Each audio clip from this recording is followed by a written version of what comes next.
짧죠? 네. 오늘은 무익함과 유익함 사이라는 제목으로 함께 말씀 나누겠습니다. 좀 전에 제가 기도할 때도 말씀드렸지만 이제 곧 선거가 지방선거가 코앞에 다가와 있죠. 6월 3일입니다. 지금 상황을 보면 참 그래요. 민주당이 뭐 전국적으로 압승을 할 것 같긴 한데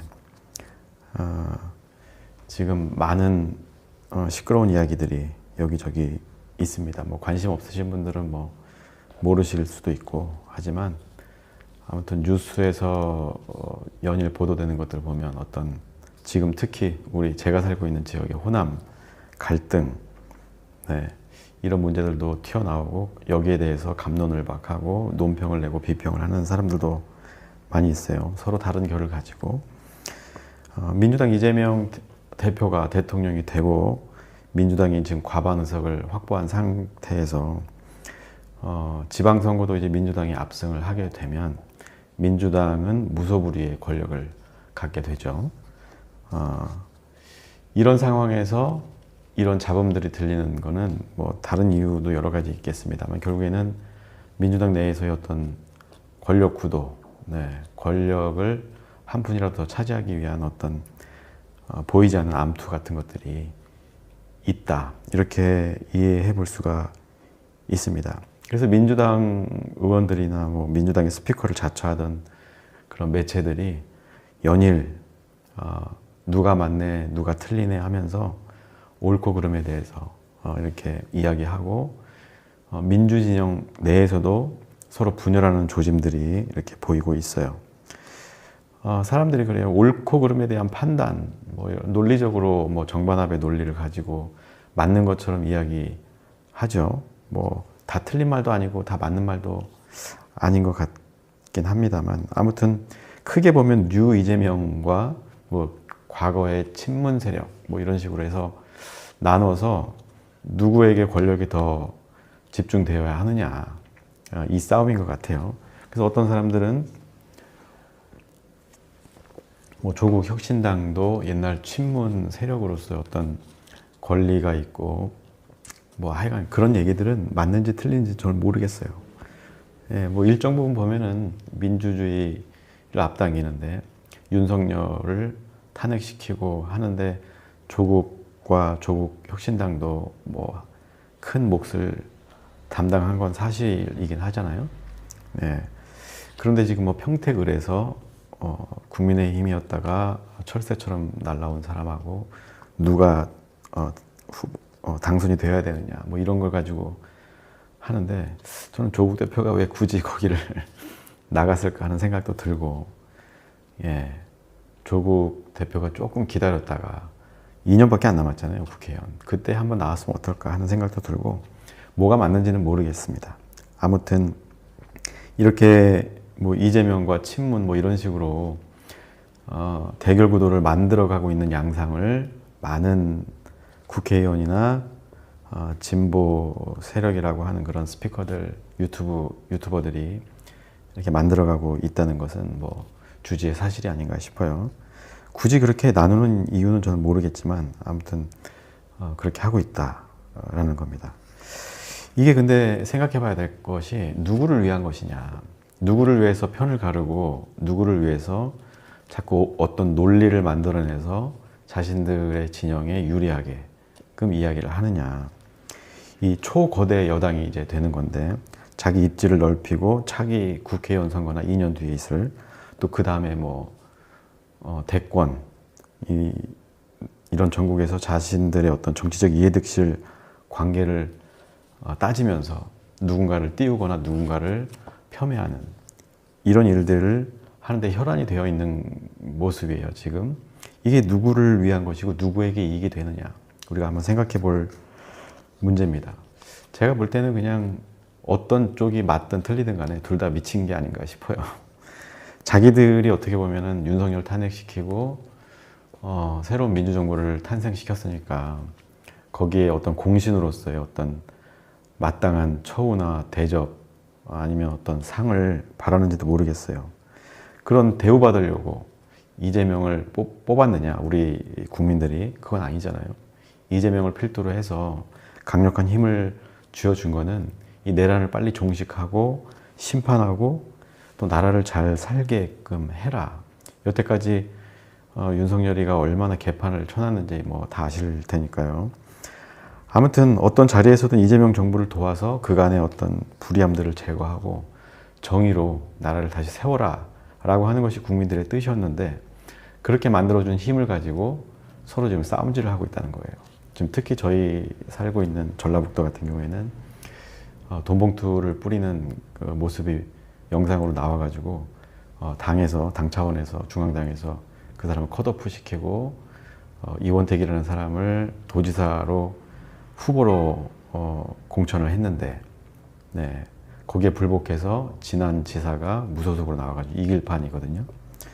네, 물론 이제 이 전라북도의 민심은 왜 잘하고 있는데 그거 실수한 거 가지고 갑자기 이렇게 정광석화처럼 해가지고 변명할 기회도 안 주냐 해서 동정론이 있는 건 사실입니다만, 전라북도민들도 마찬가지고 중앙당도 마찬가지고 결국엔 이런 일들이 누구에게 이익이 되고 누구에게 해가 되느냐, 이거를 자기네들의 진영에서만 보고 있는 것 같아요. 어떤 정치인에게 이익이 되고 어떤 정치인에게 불이익이 되느냐. 국민의 이익은 유익은 좀 실종된 것이 아닌가 하는 생각이 들어서 정말 개판이다라는 생각을 하고 있습니다. 뭐 평택을도 마찬가지고요. 아무튼 국민의 어떤 그런 명령, 나라를 바로 세우라는 명령을 잊은 것이 아닌가 하는 의심을 제가 하고 있습니다. 뭐 제가 정치 얘기 또 당 얘기를 하는 게 좀 마땅한가 싶긴 하지만, 지금 어쨌건 제1여당이 아니라 여당, 거대 여당, 권력을 지나치게 많이 가진 여당을 우리가 가지고 있어요. 우리나라가. 이럴 때일수록 우리가 정신 차리고 분열하는 것들을 조심해야 한다는 차원에서 그것이 우리 국민들의 이익에 부합하는 것이다 라는 생각에서 약자들의 이익에 부합한다. 그런 차원에서 말씀드리는 거예요. 민주당 내 정치인들 또 그리고 일부 진보 매체 같은 데가 연일 네가 옳다 내가 옳다 옳은 소리 잔치를 열고 있어요. 네, 우리가 여기서 잘 분별해야 하는 겁니다. 다 맞는 말이에요. 말로만 보면, 논리적으로만 보면. 그런데 정작 그게 누구에게 도움이 되느냐 이렇게 차근차근 따져보면 결국에는 이게 진영 간의 싸움이구나. 네, 민주당 내에도 여러 진영들이 갈라져 있구나. 이걸 알 수 있다는 거예요. 지금 내란이 일어난 게 손에 잡힐 듯 가까이 있는 먼 과거의 이야기가 아니고 바로 가까이 있는 과거의 이야기란 말이에요. 현실이었고 지금도 어떻게 보면 진행형인 것이죠. 이런 상황에서 다음의 어떤 권력 구도를 향해서 서로의 이익을 위해서 이렇게 옛날에 그 소피스트들처럼 논리만 가지고 옳은 소리 해대는 거 지극히 잘못된 일이고 누구에게도 도움이 되지 않는 일이다. 국민들은 안중에 없는 것이다. 저는 이렇게 생각을 합니다. 이런 모습을 보면 답이 나오는 거예요. 다음 국회의원 선거나 2년 후에 그 국회의원 선거가 벌어지는데 이때 어떻게 보면은 민주당이 많은 의석수를 잃어버릴 수도 있다. 노무현 때처럼 여소야대가 될 수도 있는 상황입니다. 물론 이제 국민의힘이 워낙 뻘짓을 많이 하고 있어서 2년간 어떻게 될지는 모르겠으나 혹시라도 지방선거에서 패배하고 뼈를 깎는 심정으로 쇄신을 해가지고 각성하고 잘못했다라고 엎드린다고 하면 2년 후의 얘기는 완전히 달라질 수가 있죠. 네, 그래서 우리가 지금 이렇게 분열하는 모습을 보여주는 것은 타당치 않고 진보 진영의 매체들에서 연일 나오는 그 스피커들도 너무 흥분돼 있고 감정적이고 그렇단 말이죠. 논리적인 것처럼 보이나 감정적으로 논리는 맞는데 그 논리가 맞다고 하더라도 그게 정합성을 갖느냐 그건 여러 가지 사정이나 상대방의 어떤 말과 행동을 보고 결정을 해야 되는데 서로 이제 이미 결정을 내려놓고 말로써 논리로써 그것을 증명하려고 하다 보니까 이전투구 양상을 보이고 조금 비이성적인, 반지성적인 모습들을 많이 보이고 있어요. 그래서 제가 우려하는 인물들이 몇 명 있는데 굳이 실명을 여기서 거론하는 것은 적절치 않아 보이긴 합니다. 아무튼 그래서 이 국민의힘이 또다시 양의 탈을 쓰고 나타난다면 민주당이 지금 가졌던 이 힘을 한 번에 잃을 수도 있다 하는 것을 우리가 기억할 필요가 있어요. 조국혁신당도 마찬가지고요. 뭐 용해인 의원이 하는 어떤 기본소득당도 전국 정당 되기는 힘들거든요. 그런데 욕심을 내고 막 여기저기 나오곤 있습니다만, 뭐 진보당, 뭐 노동당 마찬가지입니다. 좀 연합할 건 연합하고 양보할 건 양보하면서 같이 가야 되는데 지금 다 우리가 다 이 탄핵과 새로운 대통령 뽑는데 1등 공신이다 하면서 어떻게든 전국 정당으로 나아가고 의원 수를 늘리려고 하는 정치적인 야망, 물론 그 정치적인 이득을 통해서 국민들의 삶의 질 향상에 더 큰 힘을 쓰겠다 하면 뭐 상관없겠지만 그게 담보될 수 있는 상황은 아니잖아요. 네. 아무튼 그렇습니다. 아무튼 좀 전에 말씀드렸던 뭐 전북도 그리고 평택을 뭐 이런 게 선거가 참 핫하죠.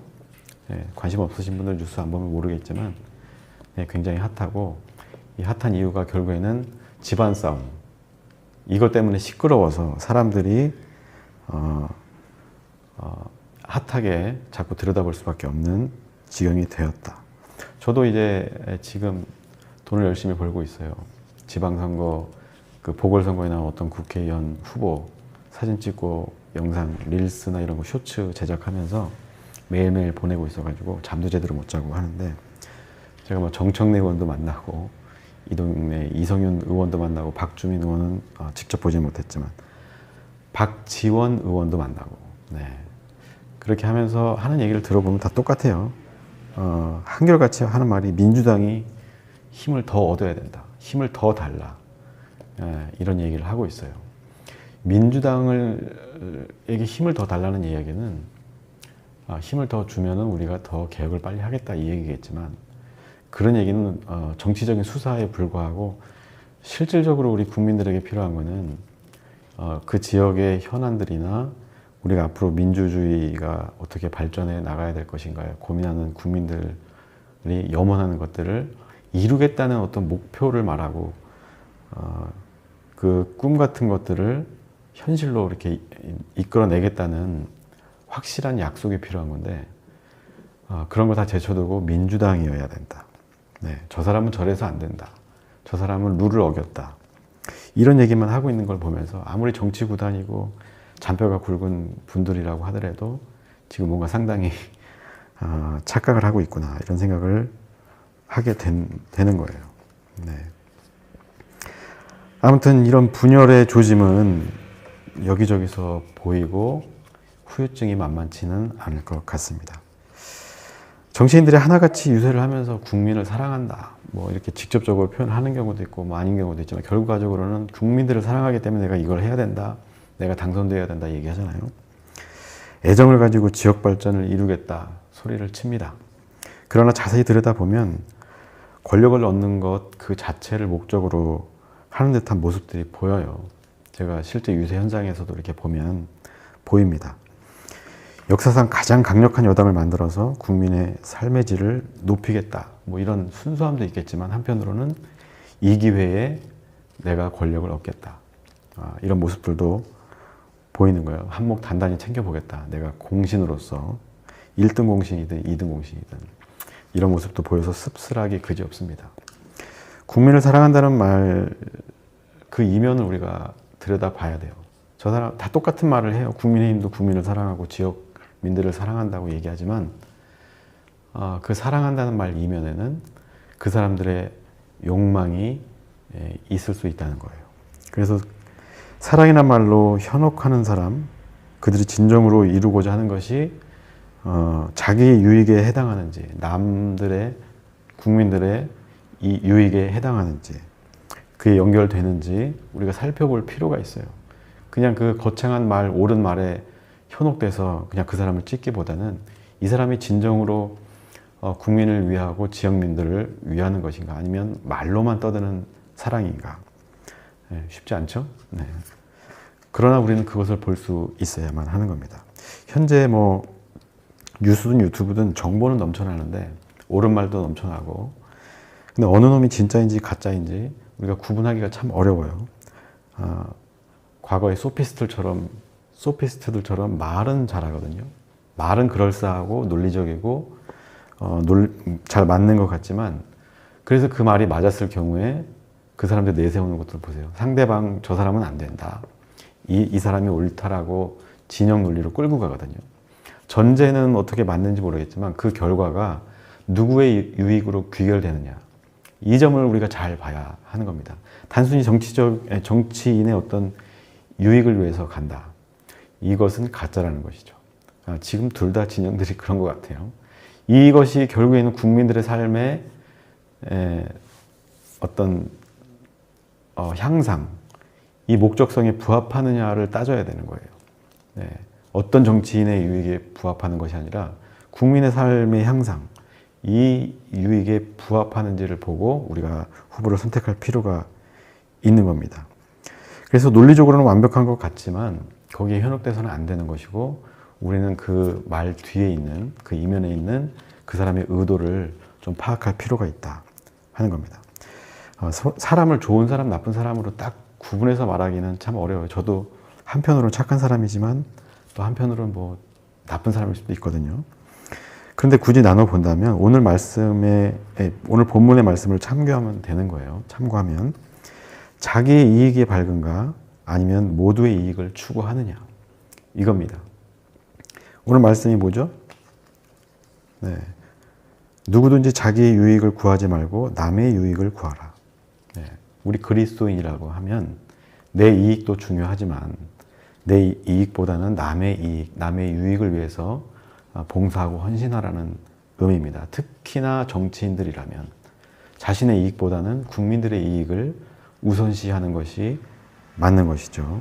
그래서 정치인들 중에서도 국민들의 이익을 대변하는 것처럼 유세를 하고 당선되었지만 결국에는 국민들을 외면하고 자신의 이익에 몰두하는 사람들을 너무 많이 봐왔잖아요. 특히 국민의힘들은 말할 나위도 없고요. 민주당 내에도 그런 사람이 참 많죠. 그래서 우리가 그 사람들을 잘 구분할 수 있어야 돼요. 가치를 지향하고 그 가치를 위해서라면 자신을 희생할 수도 있는가. 네. 더 나은 대의를 위해서 자기가 국회의원 나아갈 수 있는 기회도 내려놓을 수 있어야 되고, 때로는 억울하게 컷오프 됐지만 다음을 기약할 수도 있어야 되는 거예요. 그런 사람들이 진짜 남의 유익을 구하는 진정한 정치인이 될 수 있는 것이죠. 부부간에도 친구지간에도 마찬가지예요. 정치인과 국민 사이에서도 마찬가지입니다. 누구의 유익을 구하느냐에 따라서 이 사람이 진실된 사람이고 거짓된 사람임이 구분되는 거예요. 부부간에도 그래요. 사랑해서 결혼하잖아요. 서로 사랑한다고 서로 하면서 결혼했는데 결국에 살아보면 자기의 유익을 위해서 상대방을 이용하려고 한다든지 불편함을 초래한다든지 이런 일들이 너무 많잖아요. 저도 마찬가지고요. 네. 그런데 오늘 하나님께서는 이 성경 말씀을 통해서 남의 유익을 위해서 살아라.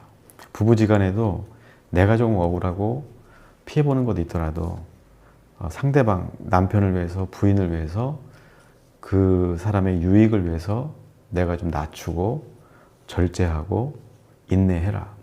이런 말씀이죠. 특히나 친구지간에도 마찬가지예요.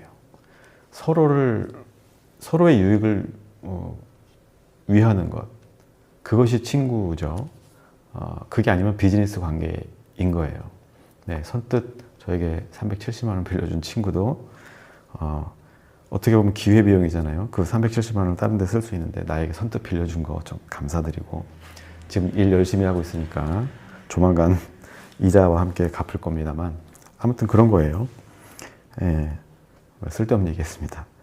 아무튼 특히나 이제 또 친구를 떠나서 이제 정치인과 국민들 사이도 마찬가지입니다.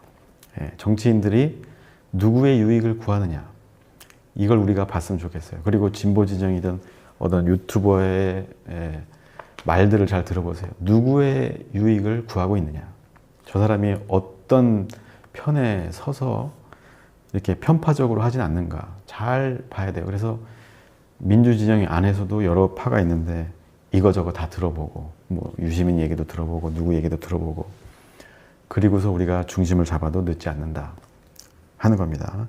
누구의 유익을 위하는지에 따라 그 관계는 명확해지는 거예요. 우리가 종으로 부리는 정치인 대통령인지 아니면 우리를 종으로 여길 지도자인지 그 사람들의 행동을 보면 알 수가 있다 하는 겁니다. 자신의 이익에만 밝다면 그 사람은 무익한 사람이 되는 것이고 자신은 희생당하고 손해를 보더라도 모두의 이익을 구한다면 그 자는 유익한 사람이 되는 겁니다. 누가 무익한지 누가 유익한지 구분할 수 있는 지혜와 명철이 우리에게 필요한 거예요. 그래서 우리가 잘 보이지 않을 수도 있어요. 이 사람이 무익함과 유익함 사이 그 어디에 있는가. 나에게 유익한 사람인가 무익한 사람인가. 국민에게 무익한 것이냐 유익한 것이냐.